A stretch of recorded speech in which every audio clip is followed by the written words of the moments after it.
Tous les jours dès 16h, historiquement, votre vous raconte l'histoire sans se la raconter. Elle nous raconte des histoires qui nous en font voir de toutes les couleurs, souvent roses, c'est vrai. C'est Clémentine Portier-Kaltenbach. Et cet après-midi, Clémentine, en rose, c'est comme ça que la reine Margot semblait vivre sa vie avec sa cour.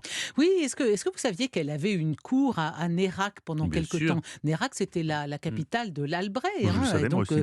son mari était de ce coin-là. Alors en bonne épouse, elle le suivait. Alors évidemment, puis une cour à la tête de laquelle se trouvait Margot, ça fait naturellement rêver, fantasmer, parce que dans notre mémoire collective, Margot a complètement supplanté la vraie Marguerite de Valois. Bon, il y a certains auteurs, ils sont pour beaucoup, naturellement, Talleyrand des Réaux, Alexandre Dumas, Michelet. Rien n'a pu faire taire la légende. Et la légende, c'est que Margot est la triste princesse d'une race maudite et dégénérée, et on lui prête toutes les turpitudes. On l'a cru capable de tout. Amours incestueuses, nymphomanie irréductible. Talleyrand des Réaux raconte qu'elle se baladait avec les cœurs de ses amants dans des petits reliquaires qu'elle accrochait à ses jupons. On imagine, Oh, mais on oui, croit pas. oui. Oh, mais il Et- exagérait tellement des Bien sûr, Réaux, lui, dans il, ses il en faisait, historiettes. il en faisait toujours des tonnes. Mais Dumas raconte qu'elle va chercher la tête de son amant, la Molle, et elle l'enterre avec tous ses bijoux. Parce que c'est une femme passionnée. Mais c'est la Donc ses légende bijoux, elle noire, s'en ça, fout. d'Alexandre C'est son Dumas. amant qui l'intéressait. C'est de la légende noire, mais elle est quand même rentrée comme ça dans l'histoire, la reine Margot. Tout ça, c'est évidemment pure imagination, mais en tout cas, quand elle arrive à Nérac, donc capitale de l'Albret, en 1579, elle est mariée depuis 7 ans avec Henri de Navarre, futur Henri IV. Ils n'ont toujours pas d'enfants et ils ne se sont pas vus. Ils ont été séparés pendant 2 ans. C'est quand même un drôle de couple. Là, c'est vraiment, c'est pas l'amour fusionnel. Et Nérac, c'est une enclave particulière parce qu'il y règne une atmosphère de paix religieuse. Et comme Margot est une protectrice éclairée des arts et des lettres, ça a été une grande mécène, Marguerite de Navarre, et ben elle essaie de réunir autour d'elle une cour qui soit digne de la cour à Paris au Louvre, mais en étant un peu plus pacifique. Notre cour était si belle et si plaisante que nous n'envions point celle de France. Et Agrippa d'Aubigné d'enchérir, la reine de Navarre, eut bientôt dérouillé les esprits et verrouillé les armes.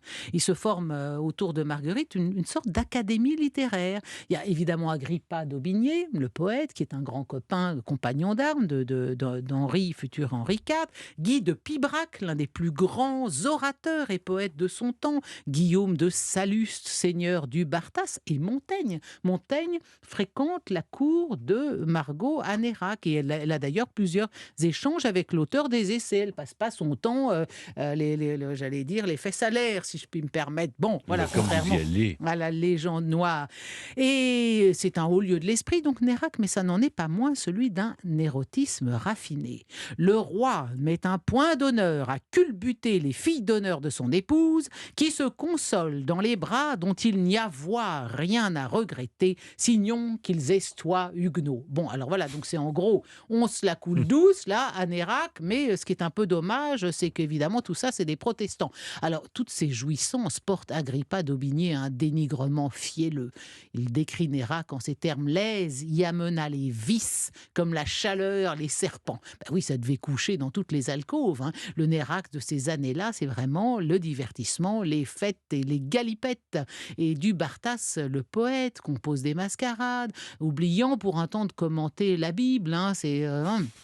Et les filles de la reine font fureur. À cette cour de Nérac, tout le monde est amoureux. Voilà pourquoi je vous parlais de la vie en rose. À Nérac, l'amour était devenu l'affaire la plus sérieuse de tous, écrira plus tard le Rosny, nommé duc de Sully. Ah, il devait faire bon vivre à Nérac. Et d'ailleurs, tellement bon que Shakespeare s'est inspiré de cette cour de Nérac pour écrire l'une de ses pièces les plus joyeuses. Et une de mes préférées, personnellement, c'est Peine d'amour perdu. Vous ne connaissez pas cette Oui, pièce? mais ça, c'est inspiré de C'est Nérac. tout à fait inspiré de la cour de Nérac. Il s'est inspiré très exactement du voyage de Margot avec Catherine de Médicis, justement à la cour de Navarre. Et ces personnages, vous n'aviez pas remarqué que les personnages de Peine d'amour perdue, ça a beau être du Shakespeare, ils ont tous des noms de seigneurs français, Brion, Longueville et Dumaine, ce sont les personnages de cette pièce.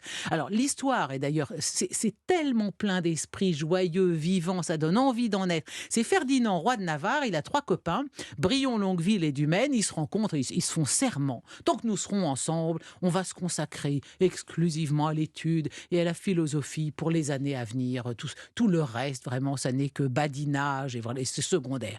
Arrive la princesse de France, donc Margot, et 3 de ses dames de compagnie. Bon, et voilà, alors là, vous imaginez bien ce qui se passe, on est complètement fini de ce pacte très sérieux.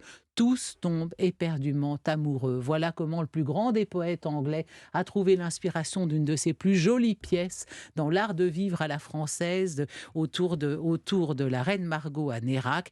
Des amoureux dans des jardins. Voilà ce que fut cette cour de Nérac dans la vie de la reine Margot, une sorte de parenthèse enchantée sur fond de sanglante guerre de religion. C'est beau. Merci Clémentine. C'est très beau, Clémentine. C'est très coloré, c'est pas ça nous noir fait du bien tout. dans cette émission Oui, très, oui, très sombre, sombre, très Stéphane, sombre. effectivement. D'ailleurs, on s'est tous mis en noir, comme vous pouvez le constater. Maintenant, justement, j'ai voulu apporter un contrepoint avec ma chemise verte. Oui, oui.